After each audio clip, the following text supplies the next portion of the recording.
Hello everyone, welcome back to illume science class number 186 human health and disease को continue करते हुए हम लोग वापस ऑटो इम्यून डिसऑर्डर्स के सेकंड पार्ट में हम लोग यहाँ पर अब स्टडी करेंगे। सो इससे पहले आप फर्स्ट पार्ट वाला वीडियो ज़रूर देखो, उसमें हम लोगों ने ऑटो इम्यून डिसऑर्डर्स पे अच्छा खासा एक डिस्कशन लिया है। इसको समझने के लिए उसको समझना बहुत ज़रूरी है, पहले आप उसको समझ लें, उसके बाद ही आप ये वीडियो देखें। देखो, हमने लास्ट वीडियो में कुछ 10 जो डिजीज़ थी ऑटो इम्यून डिजीज़ उसके बारे में हमने पहले बात की थी। उस 10 में से पहली 5 हम वहाँ पे स्टडी कर चुके थे। अब इस वीडियो में हम लोग ulcerative colitis, pernicious anaemia, myasthenia gravis, multiple sclerosis और जॉर्गन्स सिंड्रोम की बात करेंगे। चलो शुरुआत करता हूँ अल्सरेटिव कोलाइटिस नाम की एक कंडीशन से। देखो ध्यान से समझना, अल्सरेटिव कोलाइटिस वर्ड कैसे बना? अल्सर। अल्सर मतलब क्या होता है? नॉर्मल, बहुत शुद्ध हिंदी में बोलो तो छाला जिसको बोलते हैं। आपने देखा होगा कई बार आपके होंठ पे ये गाल में अंदर की तरफ एक अल्सर हो जाता है, छाला हो जाता है, तो उसी तरह के कुछ अल्सर्स होने लगते हैं। और उसके अलावा आइटिस, आइटिस वर्ड क्या था? इन्फ्लेमेशन। और कोल, कोल कौन सा ऑर्गन है? कोलोन, यानी जो आपका लार्ज इंटेस्टाइन का जो कोलोन वाला पार्ट है, उस कोलोन का इन्फ्लेमेशन होता है और उसके साथ साथ उस कोलोन में बहुत सारे अल्सर्स फॉर्म हो जाते हैं और उस कंडीशन को हम कहते हैं अल्सरेटिव कोलाइटिस। यानी आपका ऑटो इम्यूनिटी इस बार अटैक कर रहा है आपके डाइजेस्टिव ट्रैक्ट को। ये फिगर देखो आप, ये एक एंडोस्कोपी कहते हैं हम, जिसको कहते हैं एक कैमरा डालते हैं हम लोग कोलोन के अंदर और उस कैमरे की हेल्प से हम लोग देखते हैं कि अंदर का म्यूकोजा में किस तरह के चेंजेस हैं। तो आपको यहाँ पे क्लियर दिख रहा होगा, बहुत सारे अल्सर्स दिख रहे होंगे आपको यहाँ पे। ये देखो यहाँ पर किस तरह से म्यूकोजा का पूरा इतना ज़बरदस्त डैमेज हुआ है कि यहाँ पे बहुत सारे मल्टीपल अल्सर्स दिख रहे होंगे आपको कोलोन में। ये अल्सरेटिव कोलाइटिस है। यहाँ तो कंडीशन और भी बुरी है, यहाँ पे सीधा सीधा आपको ब्लीडिंग स्पॉट्स दिख रहे होंगे। यहाँ पे देखो आप किस तरह से, ये आपको दिख रहा होगा यहाँ पे ब्लीड कर रहा है ये, यानी इसमें से हल्का हल्का ब्लड ऊज आउट हो रहा है। अब इसमें बेसिकली क्या होगा? डायरिया होने लगता है, बिकॉज कोलोन प्रॉपरली काम नहीं कर पा रहा, तो इसमें डायरिया होता है पेशेंट में। और कई बार इस डायरिया के साथ साथ में ब्लड भी आता है या फिर कई बार पस भी यहाँ पर रिलीज होता है। ब्लड क्यों आ रहा है आपको क्लियर दिख रहा होगा, यहाँ पे ब्लड का ऊजिंग होता है कई बार अल्सरेटिव कोलाइटिस में। डायरिया का मतलब क्या होता है? बेसिकली दस्ते लगना है, जिसको आप लूज मोशन कहते हो, वो डायरिया कहलाता है। और बहुत सीवियर एब्डोमिनल पेन रहता है अल्सरेटिव कोलाइटिस के अंदर। नेक्स्ट बात करता हूँ पर्निशियस एनीमिया की। बहुत इंपॉर्टेंट टॉपिक है पर्निशियस एनीमिया। यहाँ पे मेनली इसके क्वेश्चन आपके डाइजेस्टिव सिस्टम से पूछे जाते हैं। देखो एनीमिया किसको कहते हैं हम लोग, हमने पहले भी मैंने आपको बताया कि जब भी मैं किसी कंडीशन के पीछे MIA लगाता हूँ यानी ईमिया लगाता हूँ, उसका मतलब होता है ये कंडीशन ब्लड के साथ एसोसिएटेड रहती है। एनीमिया मतलब अगर आपकी बॉडी में हीमोग्लोबिन या RBC का कॉन्सेंट्रेशन कम हो जाता है तो उसे हम कहते हैं एनीमिया। देखो एक नॉर्मल फिजियोलॉजिकल बात, कुछ कंसेप्ट बता रहा हूँ मैं आपको। पहले यहाँ पे गैस्ट्रिक म्यूकोजा यानी आपका जो स्टमक है, उस स्टमक के म्यूकोजा की बात कर रहा हूँ, म्यूकस मेम्ब्रेन की बात कर रहा हूँ। उसके अंदर होते हैं कुछ पैराइटल सेल्स, आपने पढ़े होंगे स्टमक की वॉल में बहुत सारे डिफरेंट टाइप्स ऑफ सेल्स रहते हैं। चीफ सेल्स होते हैं, पैराइटल सेल्स होते हैं, ठीक है। उसमें से जो पैराइटल सेल्स है, वो पैराइटल सेल एक बहुत इंपॉर्टेंट प्रोटीन बनाते हैं जिसको हम कहते हैं CIF यानी कैसल्स इंट्रिंसिक फैक्टर। और ये CIF is very important for the absorption of vitamin B12। यानी ये CIF की वजह से आपके फूड में जितना भी विटामिन B12 है उसका एब्जॉर्प्शन होता है। यानी अगर आपकी बॉडी में CIF नहीं होगा तो विटामिन B12 का एब्जॉर्प्शन नहीं होगा। और विटामिन B12 हमने बहुत अच्छे से पढ़ा है कि it is very important for the maturation of RBCs। यानी RBCs का अगर आपको मैच्योरेशन करना है तो विटामिन B12 बहुत ज़रूरी है। अब पर्निशियस एनीमिया में क्या होता है कि ऑटो एंटीबॉडीज का फॉर्मेशन होगा और ये सीधा टारगेट करती है पैराइटल सेल्स को। पैराइटल सेल्स डैमेज होगी तो सीधा सीधा आपका CIF का जो सिक्रेशन है वो कम हो जाएगा। CIF का सिक्रेशन कम होगा तो विटामिन B12 का एब्जॉर्प्शन बहुत कम हो गया, जिसकी वजह से RBCs मैच्योर नहीं हो पाते और ऐसे RBCs मैच्योर नहीं हो पाते, जिसकी वजह से होता है एनीमिया। इस डायग्राम में देखो हम लोग ने स्टमक शो कर रखा है आपको, और इस स्टमक के अंदर आप यहाँ देखो कि जैसे ये म्यूकोजा है पूरा, इस म्यूकोजा से विटामिन B12 का एब्जॉर्प्शन होता है, ठीक है। म्यूकोजा ही करता है एब्जॉर्प्शन, लेकिन CIF की एब्सेंस में इसका एब्जॉर्प्शन नहीं हो पा रहा और आपके ब्लड के अंदर B12 की क्या हो जाएगी? डेफिशिएंसी। B12 की डेफिशिएंसी हो गई अगर, तो आपको सीधा सीधा क्या होगा? एनीमिया। तो ये है पर्निशियस एनीमिया। ये एक बात और का ध्यान रखना, पर्निशियस एनीमिया एक तरह का मेगालोब्लास्टिक एनीमिया ही रहता है। चलो नेक्स्ट बढ़ते हैं हम लोग। मायस्थीनिया ग्रेविस की बात करूंगा। ये बहुत बढ़िया वर्ड है मायस्थीनिया ग्रेविस। कहाँ से बना? मायो। मायो वर्ड कहाँ यूज करते हैं? मसल्स के लिए। ध्यान रखना, जहाँ पे भी मैं वर्ड बोलूंगा मायो तो मतलब समझ जाना मसल्स की बात कर रहा हूँ। याद रखना तो मायोसिन, ट्रोपोमायोसिन, ये मसल के प्रोटीन आपने पढ़े होंगे।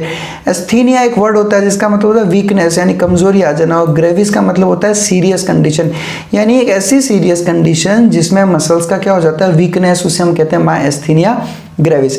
मायस्थीनिया ग्रेविस का कॉज क्या है? कॉज है ऑटो एंटीबॉडीज का फॉर्मेशन अगेंस्ट एसिटाइलकोलिन के रिसेप्टर्स इन मोटर एंड प्लेट। अब हो सकता है ये चीज आपको थोड़ा सा पहले मैं हल्का सा आपको फिजियोलॉजी बता देता हूँ। एसीएच होता क्या है? देखो, मोटर एंड प्लेट्स का मतलब क्या होता है?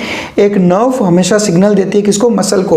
अगर मुझे इस हाथ का कॉन्ट्रैक्शन करवाना है तो ये कॉन्ट्रैक्शन जो होगा, जैसे मैं हाथ का मूवमेंट करवा रहा हूँ तो movement is because of the muscle का एक्शन। तो मसल कॉन्ट्रैक्ट होगी तभी हाथ का मूवमेंट होगा, और इस मसल को कॉन्ट्रैक्ट करने का जो सिग्नल कहाँ से आ रहा है? हमारे नर्वस सिस्टम से। यानी नर्व एक मसल को सिग्नल देती है, और ये सिग्नल जो है वो एसिटाइलकोलिन की वजह से होता है। कैसे होता है? ध्यान रखना। ये देखो, यहाँ पर ये एक नर्व है, ठीक है। अब इस नर्व ने क्या किया? यहाँ पर नर्व का, और ये समझो ये एक मसल है आपकी, ठीक है, ये नर्व और ये मसल। अब ये नर्व सिग्नल जब नर्व के एंड में पहुंचता है, यहाँ पे नर्व फाइबर के एंड में, तब यहाँ पे रिलीज होता है एसिटाइलकोलिन। साइनेप्स के ऊपर हमारा पूरा वीडियो हमने ऑलरेडी अपलोड कर लिया है, तो वो वीडियो एक बार अच्छे से देखो, आपको साइनेप्स से रिलेटेड सारे कंसेप्ट्स क्लियर हो जाएंगे। ये भी एक तरह का साइनेप्स ही है। ये एसिटाइलकोलिन यहाँ से रिलीज होकर कहाँ पहुँचेगा? साइनेप्टिक क्लेफ्ट के अंदर, और उसके बाद में जो आपकी ये जो मोटर एंड प्लेट है, यानी जो मसल का जो सरफेस है, जो मेम्ब्रेन है, उसके ऊपर प्रेजेंट होते हैं रिसेप्टर्स, जिनको हम कहते हैं एसिटाइलकोलिन रिसेप्टर्स। यहाँ पे देखो ये एसिटाइलकोलिन रिसेप्टर्स।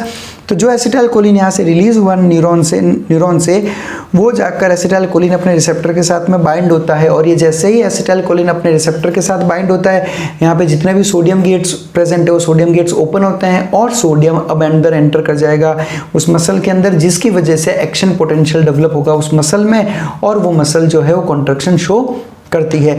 लेकिन मायस्थीनिया ग्रेविस में ऑटो एंटीबॉडीज बन गई किसके अगेंस्ट? एसिटाइलकोलिन रिसेप्टर्स के अगेंस्ट। अब ये रिसेप्टर्स काम नहीं करेंगे प्रॉपर्ली, इनका एफिशिएंसी कम हो जाएगा, यानी कि जो सिग्नल नर्व से आना था मसल तक वो बहुत ज़्यादा क्या हो जाएगा? वीक। अब मैं चाहता हूँ, मेरा ब्रेन चाहता है कि ये मसल्स काम करे, सिग्नल मेरे ब्रेन से प्रॉपर आ रहा है, लेकिन मोटर एंड प्लेट पे एसिटाइलकोलिन रिसेप्टर्स काम नहीं कर रहे प्रॉपर। उसकी वजह से जो सिग्नल है वो बहुत वीक है, तो मेरी मसल्स प्रॉपरली मूवमेंट शो नहीं कर पा रही। इस फिगर में आप देखो कि एसिटाइलकोलिन तो बराबर रिलीज हो रहा है। ये जो यहाँ पे इन्होंने जो डॉट डॉट शो कर रहे हैं ये सारे एसिटाइलकोलिन है, बस इसके अंदर रिसेप्टर्स का नंबर बहुत ज़्यादा क्या हो गया है? कम। यहाँ पे इस फिगर में देखो एसिटाइलकोलिन के कितने रिसेप्टर्स हमने शो किए, और इस फिगर के अंदर एसिटाइलकोलिन के रिसेप्टर्स बहुत कम कर दिए, जिसकी वजह से एंड प्लेट पे पोटेंशियल देख लो नहीं डेवलप हुआ, जबकि यहाँ पर एंड प्लेट पे एक्शन पोटेंशियल डेवलप हुआ। अब ये मसल मूवमेंट शो नहीं करेगी, कॉन्ट्रैक्शन शो नहीं करेगी, जिसकी वजह से मेरे सारे मूवमेंट्स क्या हो गए? अफेक्ट हो गए। मस्कुलर ट्रांसमिशन डिक्रीज हो गया, जिसकी वजह से मस्कुलर कॉन्ट्रैक्शन क्या हो गए? काफ़ी कमज़ोर हो गया, और धीरे धीरे इसकी वजह से क्या हो जाएगी? मसल्स की वेस्टिंग। मसल वेस्टिंग का मतलब होता है कि आपकी मसल्स कमज़ोर पड़ने लगती है। सिंपल सा आपको कंसेप्ट बताता हूँ, जब आप किसी पर्टिकुलर मसल को ज़्यादा टाइम यूज़ नहीं करते तो मसल्स लूज होने लगती है, अब वो बहुत ज़्यादा वीक हो जाएगी, प्रॉपर काम नहीं करते, उसी को हम कहते हैं मसल वेस्टिंग। ठीक है। अब मायस्थीनिया ग्रेविस डिपेंड करता है कि कितने लेवल तक आपकी बॉडी के अंदर कितनी सीवियरिटी से हो रखा है। अगर समझो आपकी रेस्पिरेटरी मसल्स अगर इसमें इन्वॉल्व हो गई तो ये आपकी डेथ का भी कारण बन सकती है। आपको सांस लेने में बाद में तकलीफ होने लगती है, जिसकी वजह से धीरे धीरे it can even lead to death. ये फिगर देखो आप में, इस फिगर के अंदर इस पर्सन की जो मसल्स आई का मूवमेंट, आई बॉल का जो मूवमेंट करती है या फिर इस आई को ओपन करके रखती है, वो इतनी ज़्यादा वीक हो गई कि ये पर्सन अपने आप से इसको जो है बंद चालू भी प्रॉपरली नहीं कर पाता। इस पर्सन को देखो, यहाँ पर इस तरफ की जो मसल है इनका प्रॉपर में मूवमेंट नहीं हो पा रहा, इसलिए इस तरफ जो है इसका प्रॉपर माउथ ओपनिंग नहीं हो पाती। तो मायस्थीनिया ग्रेविस इस बात पर डिपेंड करता है कि कौन सी मसल्स इन्वॉल्व है और कितनी सीवियरिटी से आपकी बॉडी में मसल्स इन्वॉल्व हो रखी है। नेक्स्ट बात करूंगा मल्टीपल स्क्लेरोसिस। स्क्लेरोसिस का मतलब होता है हार्डनिंग, जैसा आपने सुना होगा आर्टीरियोस्क्लेरोसिस के अंदर। आर्टीरियोस्क्लेरोसिस यानी आर्टरीज की हार्डनिंग हो जाना, उसी तरह से होता है मल्टीपल स्क्लेरोसिस, यानी अगर आपकी बॉडी में मल्टीपल टिश्यूज हार्डन अप हो गए तो उसको हम कहते हैं मल्टीपल स्क्लेरोसिस। और इसमें क्या होता है कि ऑटो एंटीबॉडीज का फॉर्मेशन होता है, जिसकी वजह से सीधा अटैक होता है माइलिन शीथ की वजह से। और अगर माइलिन शीथ पे अटैक किया अगर आपने, तो आपकी नर्व्स परमानेंटली डैमेज भी हो सकती है। माइलिन शीथ क्या होती है, हमने पढ़ा होगा एक्सॉन के ऊपर जो है श्वान सेल्स एक शीथ बनाते हैं जिसे हम कहते हैं माइलिन शीथ। यहाँ पे देखो ये जो श्वान सेल्स हैं ये श्वान सेल्स कहलाते हैं, और इन श्वान सेल्स ने एक शीथ बना रखी है जिसको हम कहते हैं माइलिन शीथ। और ये माइलिन शीथ एक तरह से इंसुलेशन का काम करती है। अब हमें अच्छे से पता है जहाँ जहाँ माइलिन शीथ प्रेजेंट होगी वहाँ पे होता है सॉल्टेटरी कंडक्शन, यानी जो आपका इम्पल्स है वो जंप करते हुए निकलता है कुछ ऐसा, जिसकी वजह से जो अपना ट्रांसमिशन है वो बहुत फास्ट होता है, इम्पल्स बहुत फास्ट ट्रांसमिट होता है। जबकि जहाँ माइलिन शीथ प्रेजेंट नहीं होती वहाँ पे जो इम्पल्स का ट्रांसमिशन है वो बहुत स्लो रहेगा। अब इस फिगर में देखो ये तो हो गया हेल्दी न्यूरॉन, और ये हो गया न्यूरॉन जो मल्टीपल स्क्लेरोसिस के अंदर आपका जो माइलिन शीथ है वो डैमेज हो रही है, जिसकी वजह से फाइबर जो है वो एक्सपोज हो गया। अब इस एक्सपोजर ऑफ फाइबर की वजह से जो सॉल्टेटरी कंडक्शन हो रहा था आपका, जो मैसेजेस का फटाफट ट्रांसफर हो रहा था वो बहुत धीमे हो जाता है। तो जब प्रोटेक्टिव माइलिन डैमेज होने लगेगी और नर्व फाइबर एक्सपोज होने लगेगा तो जो मैसेजेस फटाफट जा रहे थे वो तो बहुत ज़्यादा धीमे हो जाएंगे या फिर कंप्लीटली ब्लॉक ही हो जाएंगे। अब इस डिजीज़ के साइंस एंड सिम्टम्स इस बात पे डिपेंड करते हैं कि कौन कौन से नर्व फाइबर्स और कितने नर्व फाइबर्स इन्वॉल्व हुए हैं, इसलिए पर्सन टू पर्सन ये डिजीज़ अलग अलग सिम्टम्स शो करती है। अब कुछ लोग जिनमें बहुत सीवियर मल्टीपल स्क्लेरोसिस है, यानी बहुत सारे नर्व्स इसमें अगर इन्वॉल्व हो रखी है, तो ऐसे लोग अपने आप से वॉक भी नहीं कर पाते और बॉडी के बहुत सारे फंक्शंस हैं जो हैम्पर हो जाते हैं। अब वो डिपेंड करता है कि आपकी कौन कौन सी नर्व्स इसमें इन्वॉल्व हो रखी है। अब देखो यहाँ पर अगर मैं बात करूँ, ब्लड विजन यानी प्रॉपर दिखाई नहीं देता। क्यों? क्योंकि विजन के लिए रिस्पॉन्सिबल होती है मसल्स, वो प्रॉपरली काम नहीं कर पा रही। क्यों? क्योंकि सिग्नल्स नहीं मिल रहा। देखो आप ये सोच रहे होंगे कि सर नर्व के डैमेज में मसल्स क्यों नहीं काम कर पा रही, तो बिकॉज मसल्स को काम करने के लिए muscular contraction is under nervous control. तो अगर वो नर्वस कंट्रोल में ही है, वो नर्व जो सिग्नल दे रही थी मसल को, नर्व ही काम नहीं कर रही तो आपकी मसल्स काम नहीं करेगी। ब्लड विजन प्रॉपर दिखता नहीं है, टेम्परेरी ब्लाइंडनेस भी हो सकता है, आपको अंधापन रह सकता है कुछ पर्टिकुलर टाइम तक, या फिर आपको डार्क स्पॉट्स दिखाई देते हैं। अगर आपके ब्रेन के न्यूरॉन्स, अब ब्रेन क्या है, basically it is made up of neurons, brain के न्यूरॉन्स में अगर स्क्लेरोसिस हो जाए आपके, तो फटीग यानी कि बहुत जल्दी आपकी बॉडी थकान होने लगती है।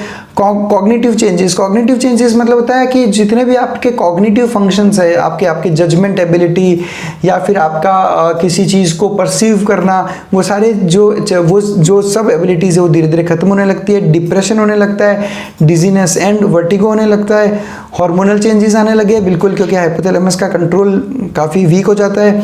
फ्रीक्वेंट यूरिनेशन होने लगता है, आपको बार बार यूरिन जो है वो यूरिनेशन के सिग्नल्स आने लगते हैं। क्यों? क्योंकि आपके जो स्ट्रेच रिसेप्टर्स है यूरिनरी ब्लैडर में वो भी प्रॉपरली काम नहीं कर पाते, रिसेप्टर्स न्यूरॉन्स होते हैं। इनकॉन्टिनेंस मतलब क्या होता है, यूरिनरी इनकॉन्टिनेंस का मतलब होता है कि यूरिन अपने आप ही रिलीज हो जाती है, मतलब ये जो मिक्चुरेशन है वो अपने आप हो जाता है, आपके कंट्रोल में नहीं रहता। डिफिकल्ट इन वॉकिंग, क्योंकि नर्व्स प्रॉपर काम नहीं कर रही उस पर्टिकुलर एरिया का। मसल्स वीक हो जाएगी या फिर मसल्स स्टिफनेस हो जाता है, स्पाजम्स यानी बार बार कॉन्ट्रैक्ट होने लगती है, सेक्सुअल प्रॉब्लम्स होने लगती है, कॉन्स्टिपेशन यानी कि इनएबिलिटी टू डिफिकेट, कब्जी बोलते हैं जिसको, डायरिया होने लगता है, नंबनेस हाथ में या फिर पेन। नंबनेस का मतलब होता है कोई जो कहते हैं ना कि किसी का होता है कि मेरा हाथ सुन्न हो गया, तो उसको हम कहते हैं नंबनेस और दर्द होना। नेक्स्ट लास्ट में हम लोग स्टडी करेंगे इस कैटेगरी में लास्ट है जॉगरन्स सिंड्रोम। अब जॉगरन्स सिंड्रोम में जो सबसे इंपॉर्टेंट चीज़ है कि ये एक ट्रायड होता है। ट्रायड मतलब जो तीन सबसे कैरेक्टरिस्टिक फीचर है उसके, इसमें सबसे पहला है ड्राई आइज यानी सूखी आंखें, आंखें सूखने लगती है। उसके बाद में ड्राई माउथ, आपका माउथ सूखा सूखा रहता है। और तीसरा सबसे इंपॉर्टेंट चीज़ है रूमेटॉइड आर्थराइटिस, जो हमने पार्ट 1 में स्टडी किया था। ड्राई आइज में को हम कहते हैं किरेक्टो कंजक्टिवाइटिस। अब यहाँ पे 3 वर्ड से मिलकर बना है। Itis is inflammation, kerato word use होता है कॉर्निया के लिए, और कंजक्टिवा हमें पता है कंजंक्टिवा, जो अपने आई लिड के अंदर वाली जो एपिथेलियम है उसको हम कहते हैं कंजंक्टिवा। अब कीरेटो कंजंक्टिवाइटिस यानी कि कीरेटाइटिस भी होगा और कंजंक्टिवाइटिस भी होता है। कीरेटाइटिस मतलब जो है कॉर्निया का इन्फ्लेमेशन और कंजंक्टिवाइटिस का मतलब होता है कंजंक्टिवा का इन्फ्लेमेशन। तो कुछ ऐसी कंडीशन डेवलप हो जाती है। कंजंक्टिवा देखो इसको कहते हैं, ये जो आईलिड के अंदर वाला जो एपिथेलियम होता है ना उसको हम कहते हैं कंजंक्टिवा। चाहे अपर आईलिड हो या लोअर आईलिड हो, उसके अंदर का एपिथेलियम इस कंजंक्टिवा, तो उसका भी इन्फ्लेमेशन होता है और उसके अलावा कॉर्निया का भी इन्फ्लेमेशन होने लगता है। और इन दोनों कारण की वजह से ड्राई आइज हो जाती है। ड्राई आइज होने की वजह से आपका जो विजन है वो प्रॉपर नहीं हो पाता। उसके अलावा आपकी आंखें जलने लगती है या फिर उसमें बहुत ज़्यादा इचिंग होने लगती है। इचिंग होना मतलब खुजलाहट होना। ड्राई माउथ के लिए वर्ड यूज होता है जीरोस्टोमिया। कैसे बनाए वर्ड? स्टोमिया वर्ड है माउथ के लिए और जीरो का मतलब होता है ड्राई। आपने बायोलॉजी के अंदर पढ़ा होगा बॉटनी में जीरोफाइट्स यानी ऐसे प्लांट जो ड्राई एरियाज में ग्रो करते हैं। तो जीरोस्टोमिया, जीरो का मतलब हो गया ड्राई और स्टोमिया मतलब माउथ, तो जीरोस्टोमिया इज ड्राई माउथ। अब अगर ड्राई माउथ रहेगा, हमें अच्छे से पता, जब हम किसी चीज़ को स्वेलो करते हैं तो स्वेलोइंग में हमारा सलाइवा एक लुब्रिकेशन की तरह काम करता है। तो अगर ड्राई माउथ रहेगा तो स्वेलोइंग बहुत डिफिकल्ट हो जाती है। और उसके अलावा आपकी जो टंग है उसके ऊपर आपको इस तरह से फिशरिंग देखने को मिलती है। कुछ इस तरह से ऐसा लगता है जैसे टंग फटी फटी सी होने लगी है। यहाँ तक कि आपका जो गालों के अंदर का जो म्यूकोजा है, जो ओरल म्यूकोजा है, वो भी इस तरह से फिशर डेवलपमेंट करने लगता है। और रूमेटॉइड आर्थराइटिस हमने पार्ट 1 में पूरा स्टडी किया है। So thank you very much for watching us, keep connected with us. बस इसी तरह से हार्ड वर्क करते रहिए स्मार्ट तरीके से और तैयारी करते रहिए। Thank you very much for watching us.